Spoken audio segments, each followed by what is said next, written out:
For the moment, let's talk about what's brewing on this side of the globe. There's another war on the horizon, one that could disrupt global oil supplies and worsen the economic crisis. The countries involved are Armenia and Azerbaijan, not your regular newsmakers, but they've had their share of disputes. This fight, as always, is over a piece of land. Drones, air power and missiles have been deployed. At least 30 people have died in the last 2 days. Regional powers, Russia and Turkey, have picked their sides. Several countries are calling for a ceasefire. This flare-up between two former Soviet republics, as I said, could disrupt global oil and gas supplies. Here's a report.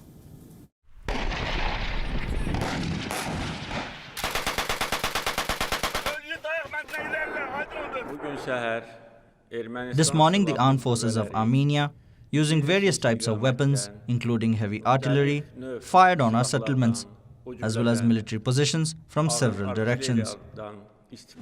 Azerbaijan and Armenia are on a brink of full-scale war. It's day 2 of the clashes, and the flare-up is over the Nagorno-Karabakh region. This 4,400 square kilometer region is inside Muslim Azerbaijan. Internationally, it is recognized as part of Azerbaijan, but is mostly inhabited by Christian Armenians.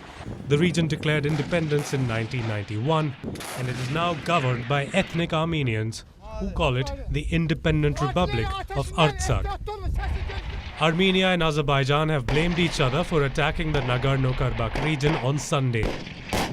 Air power, missiles and heavy armor have been used.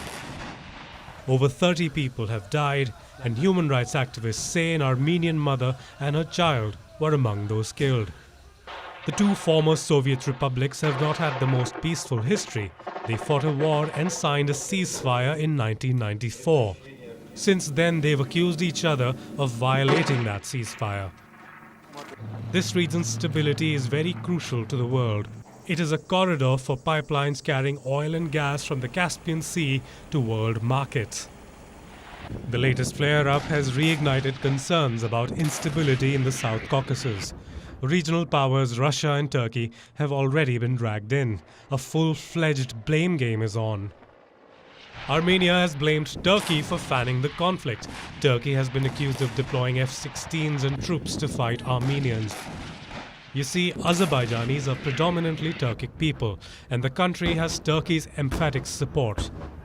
Turkish President Recep Tayyip Erdogan took to Twitter to call Armenia the biggest threat to peace and stability in the region.